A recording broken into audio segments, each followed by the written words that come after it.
कि इस समय में जो पार हो गए झंझट मिट गया सदा का। ये तो ये समझ लो आपको कैद से छुटवाना है, जेल से। आपका मूल स्थान तो सतलोक में, जहाँ ठाठ से रहोगे। तुम इसको ठाठ मान रहे हो, व्यवस्था के कारण इसी को आपने ठाठ मान रखे, ये सुख नहीं है। तो वहां जाने के बाद फिर आपको सुख होगा सदा के लिए, फिर कभी लौटकर यहां नहीं आओगे, झांको भी नहीं। एक भक्त ने प्रश्न किया कि हम पहले भी वहीं थे, हमने गलती की, और यदि हम फिर गलती कर देंगे तो फिर यहीं आएंगे। बताओ, अरे वहां पहुंचो तो एक बार जाकर देखो, फिर गलती कर दोगे तुम। जैसे किसी रास्ते से कोई व्यक्ति गया है, जा रहा है, और उसको आगे जाके ठगों ने, डाकुओं ने पीटा, लूट लिया, कपड़े भी उतार लिए और जूते मार कर वापस कर दिया। क्या फिर कभी वो गलती करेगा उस रास्ते जाने की? सपने में भी ना करे। तो इस काल ने हमारे लत्ते तार लिए, हमारी सारी पूंजी नाश करवा दी। तो फिर दोबारा यहाँ के हम परिचित हो गए, यहाँ के क्या सुख है। तो इधर तो देखे भी को ना, आन की तो बात दूर है, वहाँ गलती होली छो होली, बागे गलती कौन करेगा, ऐसे नालायक कौन है। तो पुण्यात्माओं, अब ऐसे ऐसे अज्ञान से भरे हैं भक्त। एक को मैंने कम से कम 1.5 घंटा ज्ञान सुनाया। पहले पहले की बात है, शुरू में जब स्टार्ट किया ये अनमोल वचन, वो सुनता रहा, कहने लगा भाई ऐसे है भगत जी, बात तेरी लागे सच्ची सच्ची, पर आज तक मैंने कभी सुनी नहीं किसी से। सतलोक में ऐसा है, सुख है, और मैं हूं पक्का धुन का, और मैं नाम लो नहीं। जब शुरुआत सी करी थी हमने, मैंने कहा अभी क्यों नहीं ले, जब ज्ञान सच्चा आपने मान लिया कि इसलिए ना लूं कि आज तक किसी ने पहले बताया नहीं, और मैं हूं पक्का जिस काम का लगा करूं मैं अधूरा नहीं छोड़ता। और कहीं मैं सच्ची भक्ति कर कर वहाँ पहुँच जाऊँ, मैंने कोई भी ना पावे उड़े, वहाँ पर मुझे कोई ना मिले, मेरा जी नहीं लग गए, मैं ना जाऊँ वहाँ पर। फिर मैंने उसको कहा भी यहाँ तू क्या पाएगा, फिर कल न गधा बन गया, कुत्ता बन गया, तो यहाँ के टिंडे लेगा। ने बोला कोई बात नहीं, यहाँ घूमते फिरते दिखे जाएंगे, दिल लगा रहेगा। तो हमारी बुद्धि इतनी स्लिप होगी और हम इतने इस गंदे लोक में इतने रच गए, और सच उसकी बात कुछ दम भी था कि आज तक किसी ने बताया नहीं। कोई ऐसा स्थान भी है, स्वर्ग तक तो हमने सुना, स्वर्ग में जाते हैं फिर वापस आ जाते हैं, ये भी खूब पता है हमने भी, जैसे जितने जिसके पुण्य होंगे इतने रहेंगे। तो पुण्यात्माओं, हम इतने गिरावट में आ गए अज्ञानता के कारण। तो अब इस सतर से, और आपको वहाँ सतलोक के सतर के लेवल का बनाना, ये परमात्मा के ये शक्ति रूपी क्रेन आपकी बुद्धि ने उठा रही है। ये जीव की सतर से नहीं उठ सकती। ऐसा ज्ञान दे दिया परमात्मा ने, ऐसी भक्ति दे दी, ऐसे सुख देगा आपको जो कभी सोचे ना देखे ना सुने। आपने सुने होंगे लेकिन आपने महसूस कभी नहीं हुए, आपको प्राप्त कभी नहीं हुए। आपके घर में सुख देगा, आपकी रक्षा करेंगे परमात्मा नु, आपको दिखा देंगे कि आज 10 शरण में ना होता था तेरे साथ ये घटना घटनी थी।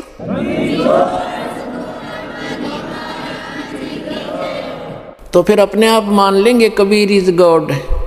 कबीर तो गॉड है ही है, लेकिन हम आपको गॉड को गॉड ही सिद्ध करने के लिए दास ने इतनी मेहनत और प्रयत्न, इतने प्रमाण दिखाने पड़ते हैं। तो प्रसंग है ये कि इस समय में जो पार होगे, हजारों वर्ष चलेगा ये ज्ञानी, पूरी पृथ्वी पर होगा, और सभी ये बकवाद छोड़ देंगे। मांस खाना, शराब पीना, तंबाकू प्रयोग करना, चोरी जारी, ठगी, बकवाद, हेरा फेरी, सारा दिन कर्म फोड़े, और किसके लिए? 2 रोटी के लिए, और धन जोड़े, बैंक बैलेंस बनावे, और कल मृत्यु हो जा, फिर कहाँ जाओगे? गधे बनकर धक्के खाओगे। तो ये ज्ञान होगा तो भय बनेगा, और भय बिन भक्ति बनती नहीं। तो जैसे फिर क्या होगा कुछ वर्षों के बाद जो व्यक्ति पार हो गए और जो बीच में स्लिप कर गए वो नहीं पार हो पाए, लेकिन गुरुद्रोही नहीं बने। गुरुद्रोही जो बनेगा उसको भगवान साथ नहीं देगा। सतगुरु से, वैसे तो गुरु से विमुख होगे तो भी हानि घनी होगी, और गुरुद्रोही की तो परमात्मा कहते हैं असंग जन्म तक फिर मनुष्य जीवन ही नहीं मिलेगा। अब गुरु विमुखा, गुरु जी से विमुख जो होगे, विमुख का अर्थ होता है साधना को छोड़कर, और तो साधना करे नहीं सकता आदमी जो इस ज्ञान को समझ लेगा। वो भक्ति यहाँ से चलेगा, भक्ति नहीं कर सकता, और बकवादों में लग जा दूसरी बात। इससे क्या होता है कि कुछ दिनों में आपको इतना सुख देगा ये परमात्मा, आप पुराने दुखों को भी भूल जाओगे। और जब ज़्यादा सुख हो जाता है तो आदमी भगवान से विमुख अवश्य होता है। तो ये सावधानी बरतनी है कबीर साहब इसके। अब कुछ परमात्मा आपको क्या करेंगे, आपको थोड़ा बहुत कष्ट बनाए रखेंगे ताकि आपको पुराने दुख भी याद आए जा। ऐसा दुख नहीं देंगे जो आपको घनी हानि कर जा, पर थोड़ा बहुत आपके हृदय में ये बना रहेगा कि ये थोड़ा बहुत, ज़्यादा नहीं होने देंगे। किस लिए करेंगे? कबीर साहब कहते हैं, कबीर सुख के माथे पत्थर पड़ो, जिस ते नाम हृदय ते जावे, और बलिहारी उस दुख के जो पन पल नाम रटावे। परमात्मा ने कहा भगवान इसे सुख का आग लगे जो आप तो दूर करे, और ऐसा दुख हमें दिए रखना मेरे दाता जिससे आपकी याद बनी रहे। इतना कष्ट आपको अवश्य देगा। ये एक परमात्मा का फार्मूला है, नहीं तो आप भूल जाओगे भगवान को। ये आपके लिए वरदान बना रहेगा, ये सत्कर मानना। किसी भी प्रकार का देवों से सारे शरीर में थोड़ा बहुत रह के ठूठा, बाकी हानि नहीं होने देगा, आपकी भक्ति सुचारू करवाओगा। और जो गुरु जी से विमुख हो जाते हैं, नाम छोड़ जाते हैं, अब जैसे आप नाम से जुड़े हुए हैं, कोई गलती भी करोगे आपने ऐसा झटका देगा परमात्मा, आप कांप जाओगे, दोबारा उस गलती को करो नहीं, गिर आकर माफी मांगोगे, दोबारा उपदेश लोगे, कनेक्शन जुड़वाओगे। और जो क्या करते हैं, जैसे 2-3 बार नाम खंड कर दिया और फिर जानबूझ के भी कर, मजबूरी में हो जा, अज्ञानता से हो जाता है, उसका विकल्प है दोबारा दीक्षा ले लीजिए, आपका कनेक्शन कट गया, दोबारा जुड़वा लीजिए, अपना अक्षमा याचना करें 100 बार। और जानबूझ कर गलती करोगे फिर आप विमुख होगे भगवान से। आप बेसिक गुरुद्रोही नहीं हुए तो धीरे धीरे क्या होगा, आपका कनेक्शन कट गया। कनेक्शन कटने से उससे पहले जो आपने भक्ति साधना की भगवान की, ये सत्य साधना जो आपको दे रहे, इससे आपके बहुत गने भक्ति पुण्य इकट्ठे हो गए और आपने नाम भी त्याग दिया, यहाँ आना भी बंद कर दिया, और घर पे भी आप रहने लगे। कभी मंत्र करोगे, कुछ दिन तो करोगे लगातार, लेकिन फिर काल नहीं करने देगा और बकवादों में बढ़ जाओगे, और फिर भी आप सुखी होगे। क्यों होगे सुखी? क्योंकि आपने जितनी बैटरी चार्ज कर ली 1 वर्ष 2 वर्ष 4 वर्ष यहाँ रह करके इस सत भक्ति से, तो वो तो आपके साथ है। लेकिन भविष्य में आपका चार्जर ठीक नहीं रहा तो एक दिन वो पिछले पुण्य समाप्त होंगे और कैर फिर शुरू होंगे।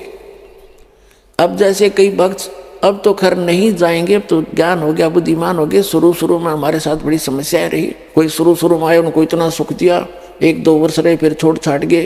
कोई लोक इलाज में आके, कोई वैसे बकवादों में। तो वो क्या कहा करते कि हमने नाम भी छोड़ दिया, हम तो फिर भी सुखी हैं, क्या रखा है उसमें। अब उनकी ऐसी ब्रांड मैटी हो रही है, दुर्गति, अब दोबारा आने लग रहे हैं, वह पूंजी खत्म होगी। तो कहने का भाव ये है कि जैसे वो ये कहते हैं कि हमें कोई दुख नहीं अब, और तुम भक्ति कर रहे हो तो भी क्यों आप महसूस करोगे कि इसने नाम भी छोड़ दिया, और यूँ कह मुझे कोई दुख नहीं, सारे ठाठ से दिखे इसका। और आप फिर भी ये कहते हो कि मुझे थोड़ी बहुत कोई शरीर में गड़बड़ सी है या कोई और छोटी मोटी लॉस, और वो छोटा मोटा जो लॉस होगा पुण्यात्मा हो, लाखों का हजारों में टालेगा भगवान आपका। आपने वो भी गणा दिखेगा फिर बिना ज्ञान के। तो उसके लिए एक प्रमाण है, जैसे कोई बच्चा विद्यालय में पढ़ रहा है और वो ठीक से पढ़ाई करके नहीं आता है तो अध्यापक उसको खुरकाता है, धमकाता है, एक आधा थप्पड़ भी लगा देता है और उसको उसके भविष्य को उज्जवल बनाने के लिए, उसको ठीक लाइन पर रखने के लिए।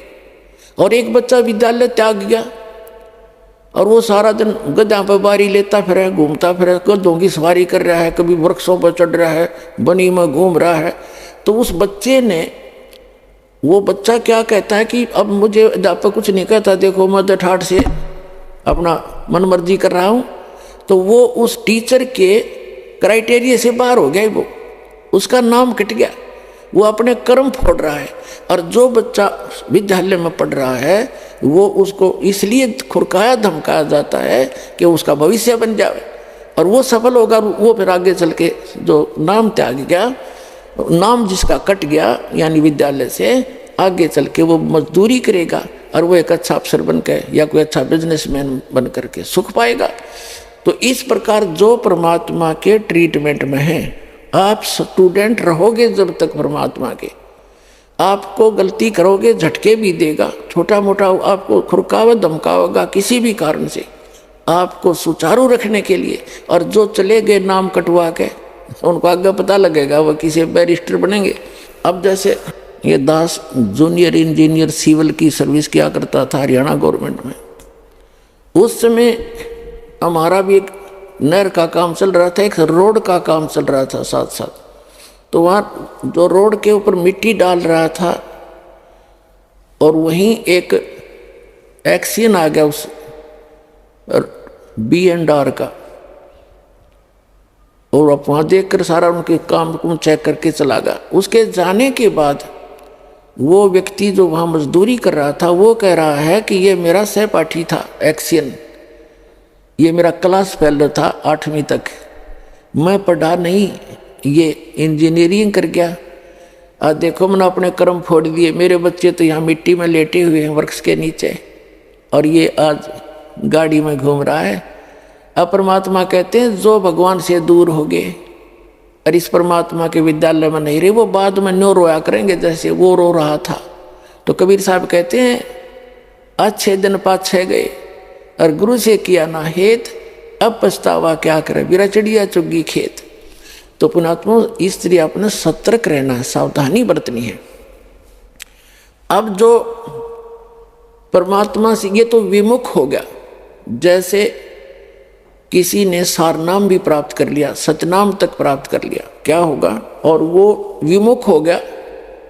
एक तो गुरुद्रोही होता है, एक गुरु से विमुख हो जाना। तो परमात्मा कहते हैं, गरीबदास जी ने कहा कि गुरुद्रोही की पैड़ पे जय पगावे वीर और 84 निश्चय पड़े सतगुरु कहें कबीर।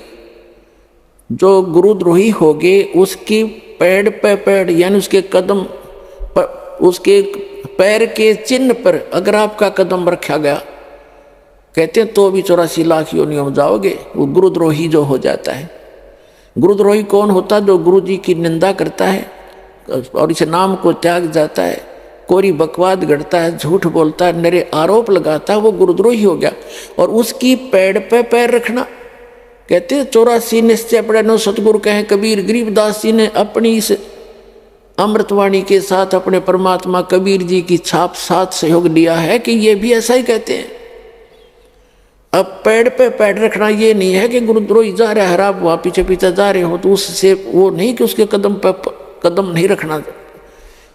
अगर जैसे घर का कोई सदस्य हो जाए गुरुद्रोही, उसकी गुरुजी के बारे में जो वो बकवास करता है या भगवान के बारे में, उसकी हाँ में हाँ नहीं मिलावे, उसकी बात को हृदय से भी नहीं मानना कि सच्ची कह रही है, उसने सोचे बकवास करता है और करता रहेगा। उसके कहे अनुसार अपने हृदय में जरा भी कमजोरी नहीं आने दे, तो साथ रहकर भी वो उसने कदम पे कदम नहीं मिलाया, उसकी पैड़ पे पैड़ नहीं रखी। गुरुद्रोही की पैड़ पर जय पगावे वीर, 84 निश्चय पड़े नो सतगुरु कहे कबीर। ये इस तरह पैड़ होता है, इन्होंने किसी कदम पर कदम रखेगा उससे चिंतित हो जाओ तुम, ऐसा नहीं। फिर गुरु विमुखा, सतगुरु विमुखा युग युग रोए, ओहे मानुष जन्म पाके खोए। जो गुरु जी से विमुख हो गए, कहते हैं वो युग युग रोए। और मनुष्य जीवन पाके खोए। अब जैसे जो सतगुरु विमुख हो गए, युग युग कैसे रोएगा। अब जैसे प्रथम मंत्र आपको दिया, इसकी आप 108 मंत्र की माला डेली फेरते हो, ज़्यादा बेशक कर लेते हो, क्योंकि यदि करने का है काम। फिर सतनाम का आपको कितनी कीमत बता रखी है। सतनाम पालड़े रंगोरी हो, 14 लोग चढ़ावे राम रंगोरी हो, 3 लोग पास रंगोरी हो, तो ना तुला तुला राम रंगोरी हो। तो जिसने तीनों नाम प्राप्त कर लिए, अब वो कितना भक्ति का धनी हो गया। और किसी कारण से सतगुरु विमुख हो गया, विमुख होगा वही पार नहीं होगा, नहीं तो पार हो गए आप सभी। तो विमुख हो गया तो क्या होगा उसके साथ, वो काल की जकड़ में पुनः आ गया वो। फिर अब उस काल उसको कैसे खिला खिला के मारेगा। अब जैसे आपने प्रथम मंत्र का जाप खूब कर रखा है, श्री गणेश जी का, श्री ब्रह्मा शावत्री जी का, श्री विष्णु और लक्ष्मी जी का, और श्री पार्वती और महादेव जी का, और दुर्गा जी का, ये मंत्र आपने खूब कर रखे। और पहला और लास्ट जो मंत्र इन मंत्रों में है वो परमात्मा का मंत्र है। इसके लिए उसमें इसलिए जोड़ा गया है कि जैसे कई बार क्या होता है कि प्रथम मंत्र आप ले जाते हो, कुछ घर का माहौल ऐसा होता है, कुछ विश्वास दृढ़ नहीं होता है, तो ये इतना अनमोल मंत्र है, इस मंत्र का आपने एक भी जाप कर लिया तो भी आपको मानुष जीवन मिलेगा। ये सत्कर मान लिया, मृत्यु होगी घर छोड़ गए, यानी इस नाम के लेने से, और विश्वास दृढ़ हुआ नहीं, मंत्र जरूर कर लिया, क्योंकि नाम लेगा यहाँ रहेगा 1-2 दिन तो ठीक से, घंटे 2 घंटे तो मंत्र वो करता ही है। और फिर घर जाकर क्या होता है, कोई न कोई अविश्वास पैदा कर देता है, कोई रिश्तेदार आकर उसको ऊपर के में वार कर दे देगा, वो हमारा नाम खंड हो गया, उससे कुछ होना ही नहीं था, तो उसको ऐसे हानि हो जाती है, उसकी मृत्यु हो जाती है। तो मृत्यु भी होगी तो भी मानव शरीर मिलेगा और फिर अच्छे घर में जन्म देगा, क्योंकि सभी आत्मा उस परमात्मा की है।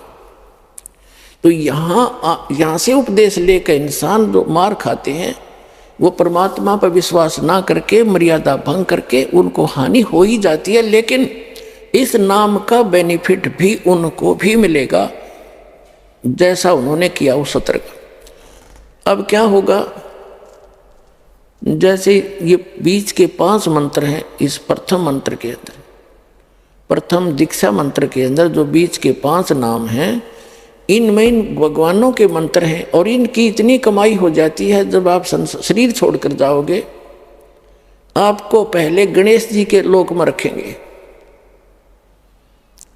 और वहाँ आपके अंदर बहुत सी सिद्धियाँ होंगी, आप वहाँ गण बन जाओगे, और गणेश गणों का ईश उनका स्वामी है। वहाँ बहुत ठाठ होंगे आपके बहुत से, वहाँ अपनी पूंजी को वहाँ नष्ट करोगे, उस प्रथम मंत्र गणेश वाले मंत्र, गणेश जी वाले मंत्र की कमाई को वहाँ नाश करोगे। वहाँ जब पल्ला खत्म हो लेगा, आपकी पूंजी माइनस हो जाएगी, उसके बाद आपको ब्रह्मा और सावित्री के लोक में प्रथम मंत्र की पुण्य कमाई के साथ वहाँ भेजा जाएगा। वहाँ जाकर नैश्रित आपका ऐसे ही देव घर में जन्म होगा, फिर आप वहाँ कर्म पूरे करोगे, अपने ठाठ वहाँ भोगोगे। वहाँ भी रेस्टोरेंट है और आपकी कमाई के कुछ चार्ज लेते हैं ये सब। वहाँ जब आपकी पुण्य समाप्त हो जाएंगी, वहाँ से फिर विष्णु जी के लोक में भेजा जाएगा, और फिर वहाँ से जब आपके पुण्य समाप्त होंगे, फिर आप शिव जी के लोक में भेजे जाओगे। जब आपके वहाँ पुण्य समाप्त हो जाएंगे ये भक्ति के, फिर आप दुर्गा जी के लोक में भेजे जाओगे। वहाँ जब समाप्त हो जाएंगे, जिसने प्रथम मंत्र कर रखा है, सतनाम भी ले रखा है, तो उसके बाद क्या होगा, सतनाम के प्रथम मंत्र जो ब्रह्म का मंत्र है, फिर आप ब्रह्म लोक में जाओगे, और वहाँ इनसे ज़्यादा सुख है, यह बकवाद ज़्यादा है। वो एक अच्छा रेस्टोरेंट है। इन अन्य जैसे एक तो हिसार और रोहतक में रेस्टोरेंट हो, एक दिल्ली में वो कैसटार बोल रहे हैं वो हो, तो उसका खर्चा भी ज़्यादा, उसमें बकवाद भी ज़्यादा, उसमें सुविधा भी ज़्यादा, लेकिन उसका खर्चा भी अधिक ही होता है, उसका चार्ज भी अधिक होता है। तो ब्रह्मलोक में वही जा सकता है जिसके पास ही प्रथम मंत्र ओम नाम के जाप की श्रद्धा से भक्ति की हुई हो, तो फिर वो रहेगा ब्रह्मलोक में। और फिर जो दूसरा मंत्र है सतनाम के अंदर, जो दूसरा मंत्र है जो श्वास उश्वास से जो आपको दिया जाता है, उसकी कमाई को इसने वहाँ एक बना रखा है नकली अलखलोक, नकली सतलोक। उस सतलोक में रखता है ये ब्रह्मलोक। उनसे हटकर है जो महाइंद्र का लोक है, वो ब्रह्मलोक का वो पोर्शन है जहाँ ये ब्रह्म के ओम नाम की जाप की कमाई वाले हंस वहाँ रहते हैं। कहने का भाव ये है दास का कि आपकी अर्जी से सार नाम मिल गया है, पूंजी वो बाकी तो उसकी सारी नष्ट हो जाएंगी। सार नाम जिसको मिल गया है और आपको याद आ गया उस समय भी, यदि पहले याद आ जाता है, जैसे आप गणेश जी के लोक में गए या विष्णु जी के लोक में गए और वहाँ जाते ही आपको याद आया कि मैं तो गलत होगी, यहाँ तो मेरी सारी पूंजी नाश होएगी, रोज की उनको दिखाई देती है बैंक बैलेंस, जैसे पैसे निकालते हो और उसमें डेली निकल आ जाती है रिपोर्ट, ऐसे वहाँ डेली चलता आपका इतनी पूंजी खत्म होगी, इतनी आज इतनी, आज इतनी, आपने इतना खर्चा कर दिया। तो फिर उसको याद आता है कि भैया तो गलत हो गया, और गुरुजी बताया करते थे ये तो बात बिगड़ गई, मैं तो गलत आ गया, मैंने तो कहीं और जाना था। फिर उसको याद आ गई कि मेरा तो नाम कट्या होगा, फिर जब मैं यहाँ आ सकता हूँ वैसे तो आ ही नहीं सकता, नाम खंडवा होगा।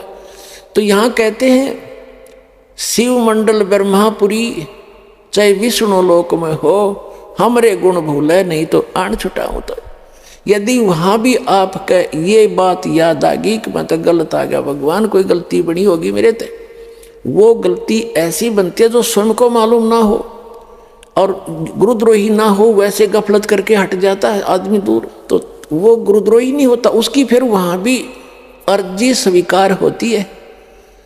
तो परमात्मा वहाँ पहुँच जाते हैं और उस लोक में जाकर वहाँ के प्रधान से कहते हैं छोड़ इसको, ये हमारा भक्त है, तुम कैसे ले आए इसको? तो तुरंत हाथ खड़े कर देते ले जाओ जी, ले जाओ अपना।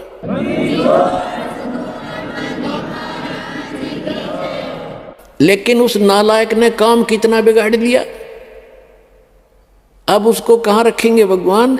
इस एक ब्रह्मांड, प्रत्येक ब्रह्मांड के अंदर मालिक ने अपना एक राजदूत भवन जैसे होता है ना, प्रत्येक कंट्री का, प्रत्येक कंट्री में, प्रत्येक देश का प्रत्येक देश में, ऐसे मालिक ने ऐसा गुप्त स्थान बना रखा है वहाँ पर। और वो इनके भी समझ में नहीं वो है क्या चीज़, तो वहाँ ले जाकर स्टॉक रख देते हैं बीज रूप में, बोरी की बोरी भरी धरी है वहाँ पर।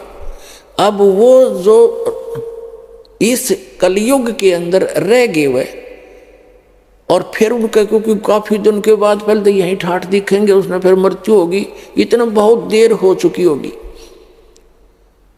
और ये भक्ति युग समाप्त हो चुका होगा, कलयुग का अंतिम चरण प्रारंभ हो चुका होता है। तो अगर उससे पहले याद आ जाती, दोबारा जन्म देते हैं परमात्मा, यहीं पटक देते हैं फटाफट और शुरुआत कर देते। और जो बाहर रह जाते हैं उनमें वो फिर क्या होता है, वहाँ स्टॉक रखा भगवान ने, और अब जो वो 4 युग तक उन वहीं बंद रहेंगे, उनको मालिक एक आध को बेसिक जैसे कुछ एक को कलयुग में भेज देता है, फिर उनको शुरुआत हो जाती है धीरे धीरे, फिर उनकी संतानें बढ़ती हैं, उन भक्ति बीजों के घर पर ही परमात्मा उन स्टॉक को अब भेजेगा आपके घर, जो किसी युग में, सतयुग में उन्होंने भक्ति की थी। तो इतना समय और लेट हो गए वह, और अब शुरू होगा, अब फिर भी गलती खा सकते हैं ऐसे नालायक। तो कहने का भाव आपको सतर्क करना चाहता है दास कि असंख्य युगों के बाद ये दाव लगा है। गरीबदास जी कहते हैं ये संसार समझदा नहीं, कहंदा श्याम दोपहरे नो, गरीबदास ये वक्त जाता रोगे इस पैरे नो। ये हाथ से छूट गया ये गोल्डन चांस, फिर रोया करोगे इस वक्त को, ये हाथ नहीं आओगा।